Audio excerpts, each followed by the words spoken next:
रूपकुंड भारत उत्तराखंड राज्य के चमोली जिले में स्थित एक हिम झील है जो अपने किनारे पर पाए गए 500 से अधिक मानव कंकालों के कारण प्रसिद्ध है। ये स्थान निर्जन है और हिमालय पर लगभग 5029 मीटर 16,499 फीट की ऊंचाई पर स्थित है।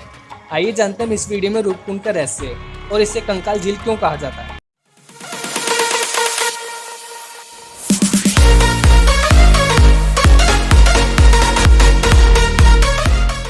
भारत के हिस्से में आने वाले हिमालय क्षेत्र की बर्फीली चोटियों के बीच एक रूपकुंड नामक झील है जिसमें एक अरसे से इंसानी हड्डियां बिखरी हुई हैं। समुद्र तल से करीब 16,500 फीट की ऊंचाई पर स्थित यह झील हिमालय की 3 चोटियों, जिन्हें त्रिशूल के नाम से जाना जाता है, के बीच स्थित है।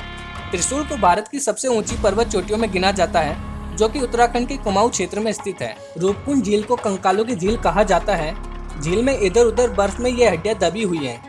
साल 1942 में एक ब्रिटिश रेंजर को गश्त के दौरान ये झील दिखाई दी थी। लगभग आधी सदी से वैज्ञानिक इन कंकालों का अध्ययन कर रहे हैं। यह झील पर्यटकों की जिज्ञासा का कारण बनी हुई है। बड़ी संख्या में पर्यटक इस झील को देखने आते हैं। इस झील पर जमी बर्फ पिघल जाती है तब ये इंसानी कंकाल दिखाई देते हैं। अब तक इस झील से 600 से 800 मानव कंकाल बरामद हुए हैं। पर्यटन को बढ़ावा देने के लिए उत्तराखंड सरकार इसे रहस्यमय झील बताती है। वैज्ञानिक इस बात का अध्ययन कर रहे हैं कि यह कंकाल किन लोगों के हैं, इन लोगों की मृत्यु कैसे हुई और ये कहां से आए थे। लेकिन अभी तक वैज्ञानिक इस गुत्थी को सुलझाने में नाकाम रहे हैं। कंकालों को लेकर अलग अलग मत दिए गए हैं। कंकालों को लेकर कहा जाता है कि यह कंकाल एक भारतीय राजा, उनकी पत्नी और उनके सेवकों के हैं।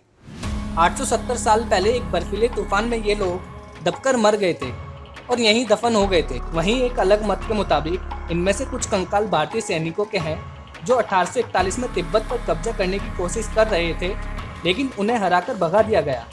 लौटते वक्त इनमें से 70 से ज़्यादा सैनिकों की हिमालय की पहाड़ियों में मौत हो गई। एक अन्य कहानी के मुताबिक यह एक कब्रगाह हो सकती है जहां किसी महामारी के शिकार लोगों को दफनाया गया होगा।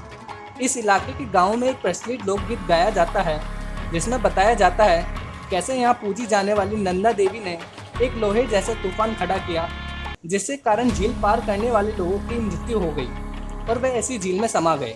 अध्ययन से ये पता चला है कि मरने वालों में ज़्यादातर लोग मध्यम आयु वर्ग के थे जिनकी उम्र 35 से 40 के बीच रही होगी। इनमें उम्र दराज महिलाओं के भी कंकाल हैं, लेकिन इनमें बच्चों का कोई कंकाल नहीं है। हाल ही में हुए अध्ययन में सामने आई ये जानकारी। 5 साल तक चले अध्ययन में कहा गया है कि ये सभी कयास सच नहीं है।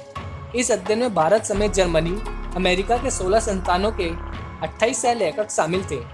वैज्ञानिकों ने जेनेटिक रूप से और कार्बन डेटिंग के आधार पर झील में मिले 38 इंसानी अवशेषों का अध्ययन किया।